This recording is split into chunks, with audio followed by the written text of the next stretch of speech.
السلام علیکم۔ سب بہن بھائیوں سے گزارش ہے کہ ویڈیو کو مکمل ضرور سنا کریں، چینل کو سبسکرائب کر دیں اور ساتھ موجود بیل کے آئیکن کو بھی کلک کر دیں۔ شکریہ۔ موجودہ ترقی یافتہ سائنس کا یہ نظریہ ہے کہ آسمان کا کوئی وجود نہیں، بلکہ یہ کائنات ایک عظیم خلا ہے۔ انسانی نگاہ جہاں تک جا کر رک جاتی ہے، وہاں اس خلا کی مختلف روشنیوں کے پیچھے ایک نیلگوں حد نظر آتی ہے۔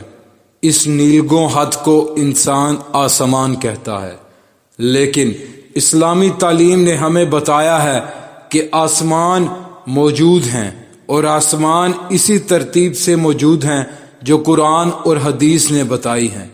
قرآن مجید کی بہت سی آیات میں آسمان کا ذکر ہے، بعض آیات میں 7 آسمانوں کا ذکر ہے، جن سے معلوم ہوتا ہے کہ آسمان ایک اٹل حقیقت ہے، نہ کہ نظر کا دھوکہ۔ حج کے دنوں میں مکہ میں دور دور سے لوگ حج کرنے آتے تھے۔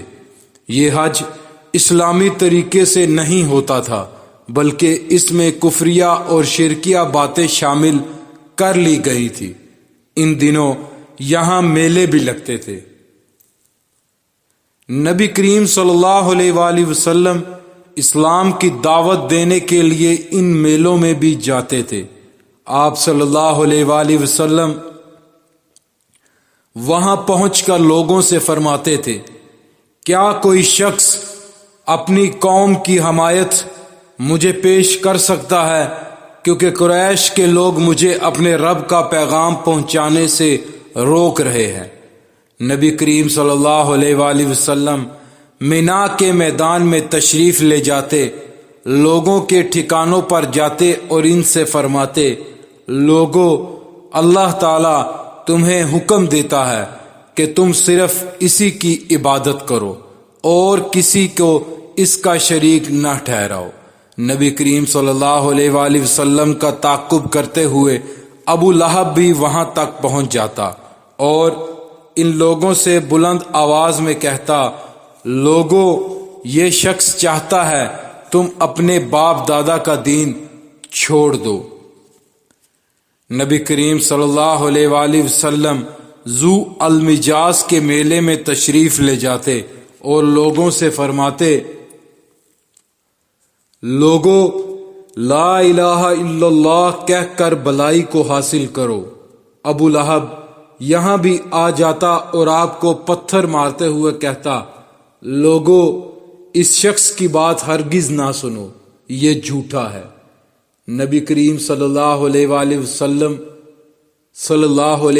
وسلم قبیلہ کندہ اور قبیلہ کلب کے کچھ خاندانوں کے پاس گئے۔ ان لوگوں کو بنو عبداللہ کہا جاتا تھا۔ آپ صلی اللہ علیہ وآلہ وسلم نے ان سے فرمایا، لوگو، لا الہ الا اللہ پڑھ لو، فلاح پا جاؤ گے۔ انہوں نے بھی اسلام کی دعوت قبول کرنے سے انکار کر دیا۔ آپ صلی اللہ علیہ وآلہ وسلم بنو حنیفہ اور بنو عامر کے لوگوں کے پاس بھی گئے۔ ان میں سے ایک نے آپ صلی اللہ علیہ وآلہ وسلم کا پیغام سن کر کہا، اگر ہم آپ کی بات مان لیں، آپ کی حمایت کریں اور آپ کی پیروی قبول کر لیں، پھر اللہ تعالیٰ آپ کو آپ کے مخالفوں پر فتح عطا فرما دے، تو کیا آپ کے بعد یہ سرداری اور حکومت ہمارے ہاتھوں میں آ جائے گی؟ یعنی انہوں نے یہ شرط رکھی کہ آپ کے بعد حکمرانی ان کی ہوگی۔ جواب میں آپ صلی اللہ علیہ وآلہ وسلم نے ارشاد فرمایا، سرداری اور حکومت اللہ کے ہاتھ میں ہے، وہ جسے چاہتا ہے سونپ دیتا ہے۔ اس کے بعد اس شخص نے کہا، تو کیا ہم آپ کی حمایت میں عربوں سے لڑیں، عربوں کے نیزوں سے اپنے سینے چھلنی کرا لیں، اپنی گردنیں کٹوا لیں، اور پھر جب آپ کامیاب ہو جائیں تو سرداری اور حکومت دوسروں کو ملے؟ نہیں، ہمیں آپ کی ایسی حکومت اور سرداری کی کوئی ضرورت نہیں۔ اس طرح ان لوگوں نے بھی صاف انکار کر دیا۔ بنو عامر کے یہ لوگ پھر اپنے وطن لوٹ گئے۔ وہاں ان کا ایک بہت بوڑھا شخص تھا۔ بوڑھا ہونے کی وجہ سے وہ اس قدر کمزور ہو چکا تھا کہ ان کے ساتھ حج کے لیے نہیں جا سکتا تھا۔ جب اس نے ان لوگوں سے حج اور میلے کے حالات پوچھے تو انہوں نے نبی کریم صلی اللہ علیہ وآلہ وسلم کی دعوت کا بھی ذکر کیا اور اپنا جواب بھی اسے بتایا۔ بوڑھا شخص یہ سنتے ہی سر پکڑ کر بیٹھ گیا اور افسوس بھرے لہجے میں بولا، اے بنی عامر، تم سے بہت بڑی غلطی ہوئی۔ کیا تمہاری اس غلطی کا کوئی علاج ہو سکتا ہے؟ قسم ہے اس ذات کی جس کے قبضے میں میری جان ہے، اسماعیل علیہ السلام کی قوم میں سے جو شخص نبوت کا دعویٰ کر رہا ہے جھوٹا نہیں ہو سکتا، وہ بالکل سچا ہے۔ یہ اور بات ہے کہ اس کی سچائی تمہاری عقل میں نہ آ سکے۔ اسی طرح نبی کریم صلی اللہ علیہ وآلہ وسلم نے بنو عبس، بنو سلیم، بنو غسان، بنو محارب، بنو فزارہ، بنو نذر، بنو مراح اور بنو عذرہ سمیت کئی قبیلوں سے بھی ملے۔ ان سب نے آپ صلی اللہ علیہ وآلہ وسلم کو اور بھی برے جوابات دیے۔ وہ کہتے، آپ کا گھرانہ اور آپ کا خاندان آپ کو زیادہ جانتا ہے، اسی لیے انہوں نے آپ کی پیروی نہیں کی۔ عرب قبیلوں میں آپ صلی اللہ علیہ وآلہ وسلم کو سب سے زیادہ تکلیف یمامہ کے بنو حنیفہ سے پہنچی۔ مسلمہ کذاب بھی اس بدبخت قوم کا تھا جس نے نبوت کا دعویٰ کیا تھا۔ اسی طرح بنو ثقیف کے قبیلے نے آپ صلی اللہ علیہ وآلہ وسلم کو بہت برا جواب دیا۔ ان تمام تر ناکامیوں کے بعد آخر کار اللہ تعالیٰ نے اپنے دین کو پھیلانے، اپنے نبی صلی اللہ علیہ وآلہ وسلم کا اکرام کرنے اور اپنا وعدہ پورا کرنے کا ارادہ فرمایا۔